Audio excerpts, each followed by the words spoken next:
Is Islam a religion of peace? The claim by traditionalists is that Islam is a religion of peace, but many people who are not Muslims, especially in today's hostile environment, say that this is not true. They say, look at the violence in the name of Islam, the beheadings, the stonings, and the female genital mutilation. Look at the acts of terror. How could Islam be a religion of peace? This is a legitimate question and it needs to be answered.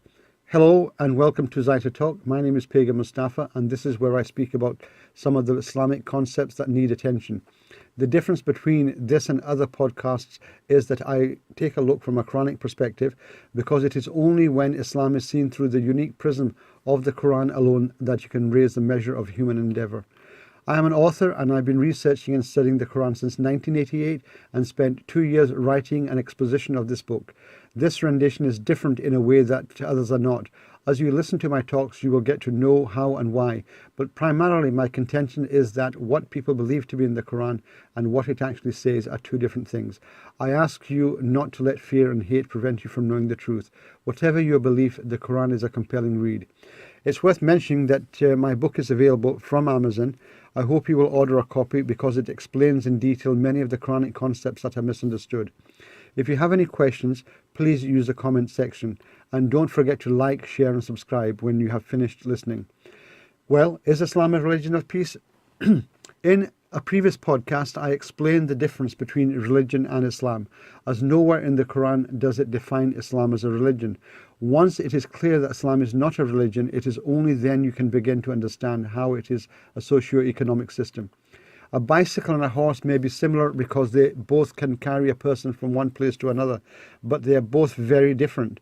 One is a lifeless machine that needs to be operated to be of any use, and the other is a living, breathing creature that cooperates in harmony to make your journey possible.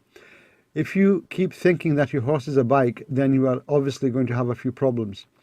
All religions are different versions of wrong, but Islam, unlike religion, is a dynamic social system that invigorates human life, both at the individual level and a global level. The purpose of religion is to keep people uselessly busy with endless prayer, rites and rituals to pacify God, as if God needs appeasing, and ensure safe passage to heaven, but only for the individual concerned.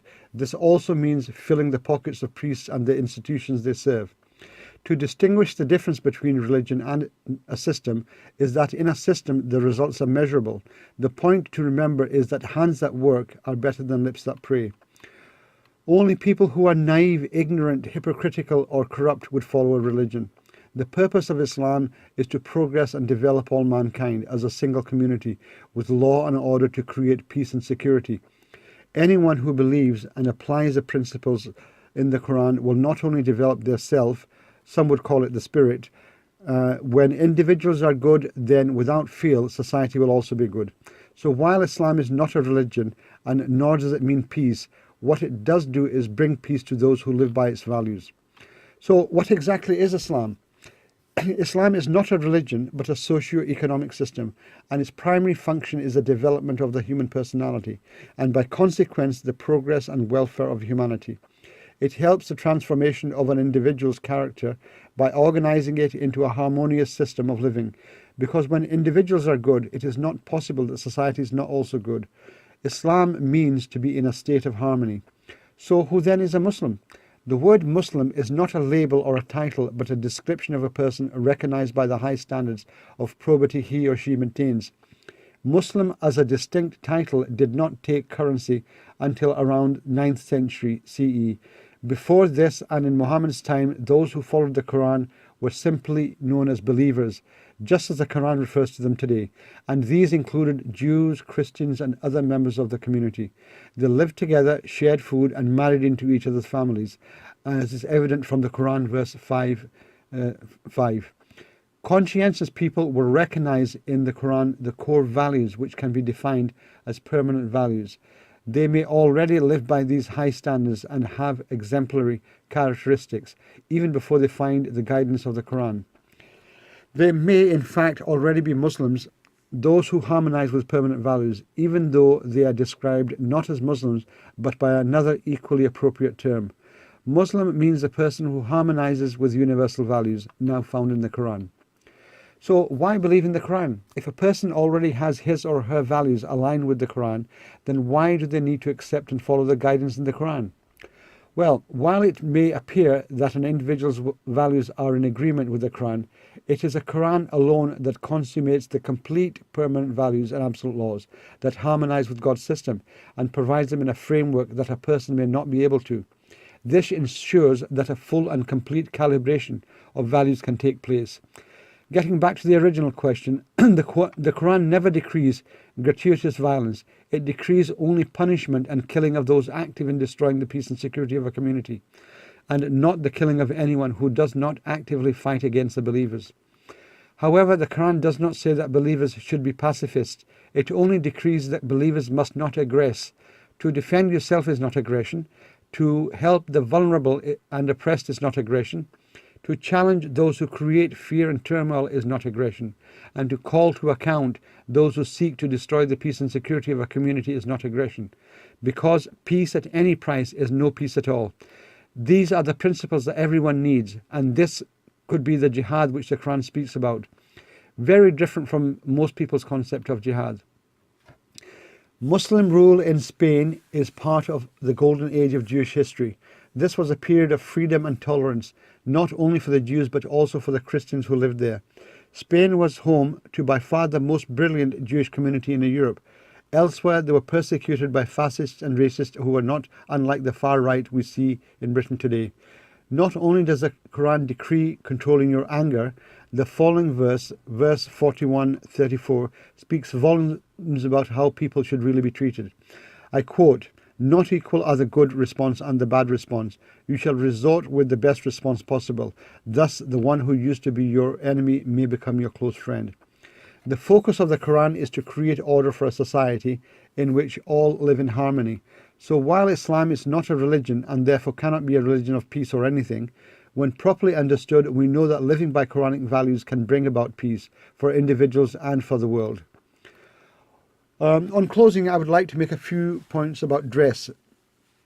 It is assumed that if you wear certain types of clothes and beard, you become a Muslim. Some people wrongly prescribe certain forms of dress not only for their women, but also for their men. For example, certain types of caps, turbans, loose-fitting shirts, baggy pajamas, jubas, etc., labeling them as Islamic clothing. Others insist that although trousers and Western-style suits may be worn, the trouser hem must rest above the ankle. Often these traditions are attributed to Muhammad and so considered a custom that must be followed out of reverence for him. However, this looks as if it is from the 6th century Arabian culture, in which it may have been essential to keep clothes off the muddy or dirty ground, to keep them from soiling. However, these days in most cities it is unnecessary as the roads are paved and clean. There is no clothing that can be termed as Islamic or un-Islamic. The Quran does not promote any particular traditional or tribal clothing and allows freedom of dress in line with modesty that is decreed both for women and men. Beards were, as they are now, common in times and culture where they were fashionable or shaving was not practical everyday event. However, religious traditionalists today insist that to keep a beard is an act of piety that earns rewards and is a label of intent for Muslims so that they can be recognized as such.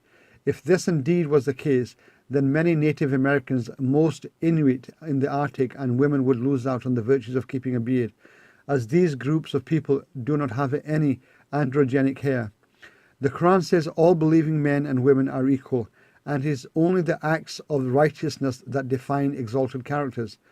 While they may add to your image, beards of any style, length or colour are therefore of no consequence in determining the sincerity or integrity of a Muslim, and are certainly not obligatory as an act of belief.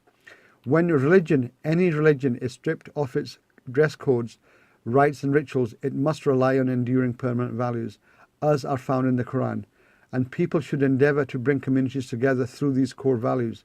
What people see portrayed in the media or in the streets is not Islam. The Quran defines people only by their conduct and not by their dress, rituals, customs or traditions. I believe that to overcome fear and suspicion, prevalent in society, we have to expose the misconceptions in such a way that people don't feel threatened and people will see Islam not as a religion but as a socio-economic system that it really is. Well, that's all for now. Don't forget to order your copy of the exposition of the Quran. It's available, as the saying goes, from Amazon and all good bookshops. Thank you for listening, and please like, share and subscribe. Please use the comment section to ask any questions, and have a good day. Goodbye.